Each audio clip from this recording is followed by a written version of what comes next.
imigisha nshuti z'umusaraba, ndabasuje mu izina rya Yesu. Nitwa Niyobuhungiro Vencent, ndi umukozi w'Imana, nejejwe n'Imana muri uyu mwanya mu byo kuganira neza ijambo ry'Imana. Wewe uneze amatwi mu gihugu urimo aho uherereye hose, ndagira ngo umugisha w'Imana ukubonekeho muri aka kanya. Tuyoganira ijambo ry'Imana dusanga mu gitabo cy'Ingoma za kabiri, turasoma murongo waho bice byo ni 7 umurongo waho ni wa 14. Imana Ibahe Imigisha cyane. Ingoma za kabiri bice byaho 7 umurongo waho ni wa 14. Haravuze ngo maze abantu banjye bitiriwe izina ryanjye nibicisha bugufi bagasenga bagashaka mu maso hanjye bakahindukira bakareka ingeso zabo mbi, nanjye nzumva ndi mu ijuru mbababarire igicumuro cyabo mbakirize igihugu. Imana ishimwe. Reka twongere dusome hano ijambo ry'Imana, turarisanga muri Yohana ibice byaho ni 9 n'umurongo waho wa mbere. Mutwe w'ijambo ravuga ngo Yesu akiza uwavutse ari impumyi. Imana ishimwe.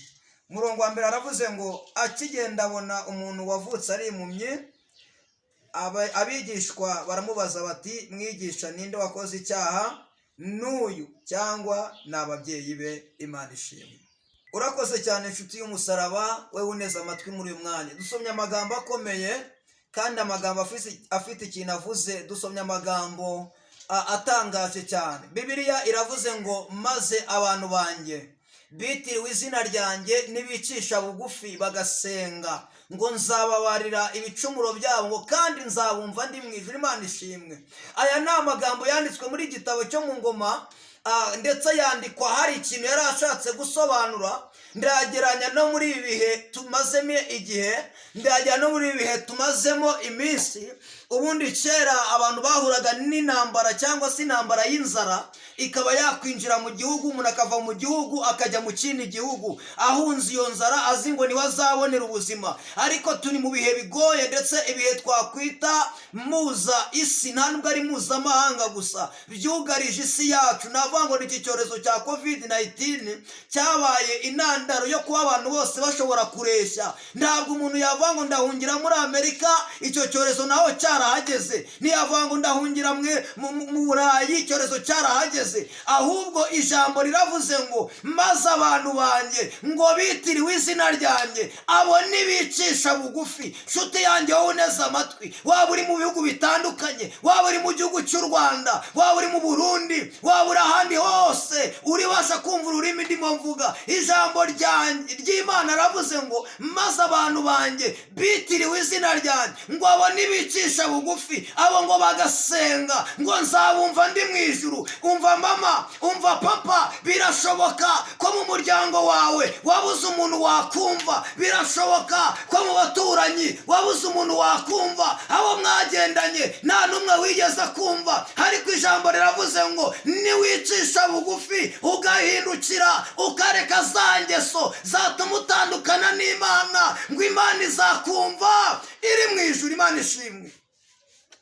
Iri joro ndimo senga nagize ishurirwa rikomeye. Nagiye kubona mbona wowe uneze amatwi, mbona hari ingabo nyinshi zari zikugose cyane, kandi izo ngabo nabonaga ari ingabo z'abadayimoni ziri kuza zirwana cyane, zirimo zishaka kurwanya umugisha wawe muri uyu mwaka.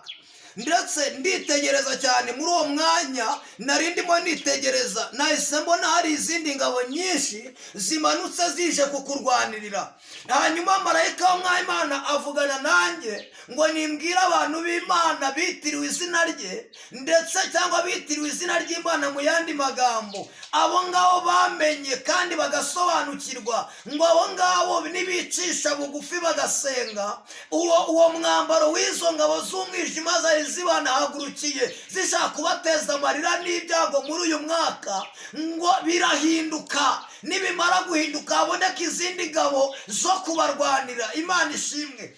Hanyuma ijambo ryo riragarutse riravuze ngo maze abantu banjye bitiriwe izina ryanjye ngo nibicisha bugufi barangiza bagasenga ngo nzabumva ndi mu ijuru ngo maze mbababarire ibicumuro byabo. Imana ishimwe. dusomye irindi jambo ngarutse kuri ku gice cya 2 ryatubwiye ngo nuko abigishwa, aho ni muri Yohana ibice byawe 9 umurongo wa 1, ngo abigishwa babona umuntu wavutse ari impumyi, baravuga ngo mbese kiriya ni icyaha kiwabo cyangwa se ni icye bwite.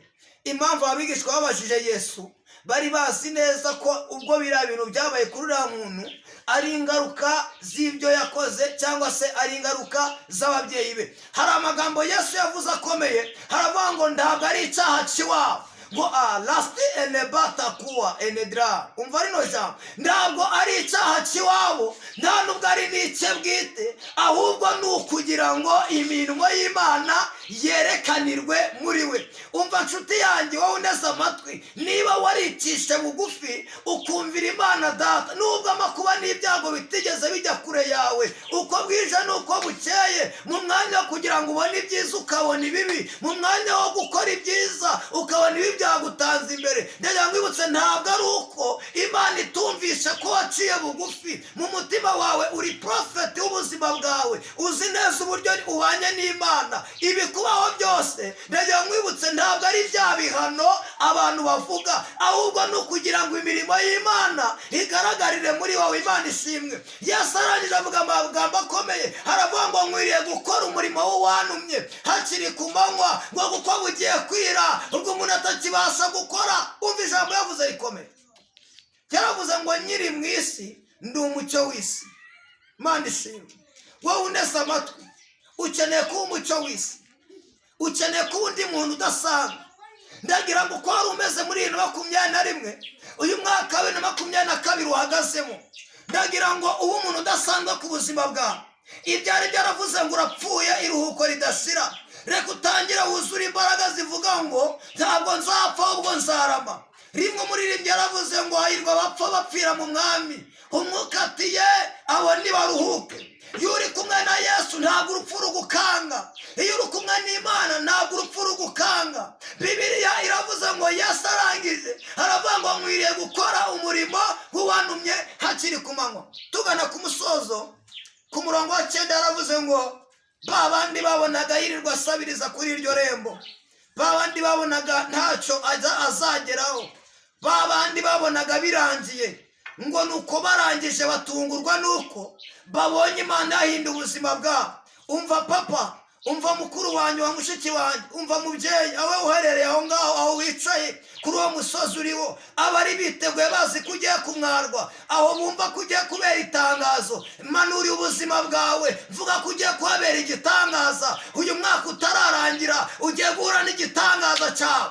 Lasti enebataka lelesti fo enegrom. Umva, uyu mwaka utararangira abari baravuze ngo ntibizakunda bigiye gukunda mu izina rya Yesu. Uyu mwaka utararangira turimo dutangira muri izi saa turimo tuvuganaho, Imana igiye kwinjiza mu mugisha wawe. Amahirwe yari yarapfuye, igihe kirageze ngo Imana izure ayo mahirwe yawe. Natangiye ku ijambo rivuga ngo abantu banjye nibicisha bugufi, nibarangiza bagasenga, najye nzabumva ndi mu ijuru. Hoya ntabwo amasengesho ari uko atumvikanye, ahubwo Imana ivuganye nanjye ngo uyu mwaka utangiye abari biteze ko ugiye kumwarwa, Imana itanze ijambo rya nyuma rivuga ngo uratabawe. Haleluya. Uyu mwaka utararangira abari bazi ko ugiye gukena burundu ugasubira guca inshuro ahandi bagucunagurije, ntabwo bigikunze. Imana ikoze ubundi butabazi butuma uzamuka mu rundi rwego. Haleluya. Hari abavuze ngo uyu mwaka utararangira ko ntabwo uzigerera ushingiza. Hari abavuze ngo umwaka utararangira ntabwo uzigera ukora ubukwe. Hari abavuze ngo umwaka utararangira ngo uzahora kuri tekeri hahandi hasi. Hari abavuze ngo umwaka utararangira ngo isoni ziraje zigukore. Ndagira nkwibutse ko nubwo bagutera ubwoba ko ya imbere igishati Imana idodesha iribaya, nubwo babona ko byarangiye, aho babona ko byarangiriye, aho ni Imana igiye gutangirira, aho babona ko byanze, aho ni Imana igiye gukorera. Nihagire ibigutera ubwoba, ijwi ry'Imana rivuganye nanjye ngo ngubwire ngo iki ni cyo gihe cyo kwinjira mu mugabane wawe, iki ni cyo gihe cyo kwinjira mu mu mugisha wawe. Hoya hari ababonaga ugenda usenga bakagira ngo uri umusazi, bakabona uzamutse imisozi bakagira ngo wasaze, bakabona urayi mu byumba by'amasengesho bakaguhimba amazina, ariko nta muntu ujya usenga akina. Imana yumvishe gusenga kwawe, Imana ihabwe icyubahiro. We wari uneze amatwi nganye ku ijambo rivuga ngo igihe kimwe Yesaya yari mu bihe navuga ngo bidasanzwe.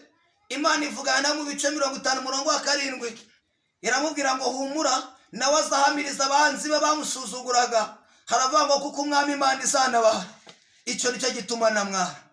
Hari ibintu biza biguca intege bikavuga ngo ntabwo uyu mwaka nubwo utange ntabwo uzagira mu kwa 5 byarangiye. Hari abakugire mu bapfumu baravuga ngo nta mahirwe uzagira, uzicwa n'amahembe. Ndagira ngo ntangarize abo bantu bahagurukiye ubuzima bwawe. Ijambo rimwe ryaravuze muri Yeremiya ibice 4 igice cya 1 umurongo wa 4. Hari ijambo rivuga ngo nakumenye ukiri urusoro mu nda y'ababyeyi bawe. Ku murongo wa 12 haravuga ngo waroye kunini ijambo ryanjye kugeza igihe ngize gute ndisohoreje. Imana ishimwe. Noneho hari abantu bavuze ngo nubwo byanze ngo dore ngo byagenze kuri ngo byagenze kuri, baracyakurebera muri ya shusho y'amateka yakuranze mabi. Hoya Imana irazi bihindure. Uyu mwaka ugitangira dore turi mu kwa mbere, manuriye ubuzima bwawe. Ababonaga ko byanze, Yeremiya 33 umurongo wa 1 haravuga ngo umva Uwiteka ni njyewe ugira icyo ndema kandi nkagikomeza. Ku murongo wa 33 niho hari nimero yo guhamagara ijuru ivuga ngo nabazanira gutabara, mwereke ibikomeye utabasha kumenya. Imana ishimwe. Tugiye gusenga Imana. Hari byari biguteye ubwoba bikubwira ngo amahirwe yaranze, ariko ntabwo yanze, haracyari andi mahirwe. Abavuga ngo dore birarangiye, abari bakurakariye bose inje mutangariza ngo agiye gukorwa n'isoni. Reka dusengane Imana. Mana Data mu izina rya Yesu, Imana yera, Imana ishoboye byose, twari mu mwanya wo kwakira ijambo ryawe. Ijambo ryawe rihumuriza, ijambo ryawe ry'ubutsinzi ry'ubutabazi. Nyemerera umuntu wese waje kumvira ijambo ryawe abona impinduka aho aherereye hose. Ibyo ari bumwishimiye hejuru, ibyo byamburwa agaciro, ahantu Satani agira ngo yambarire inshocero, reka muri uyu mwanya ingabo z'Uwiteka zimanuke ahambarire inkindi. Urakoze rero, gabanya umubare w'abarimbuka wongere umubare w'abakizwa, ni mu izina rya Yesu, amen. Muhabwe umugisha n'Imana. Bye bye.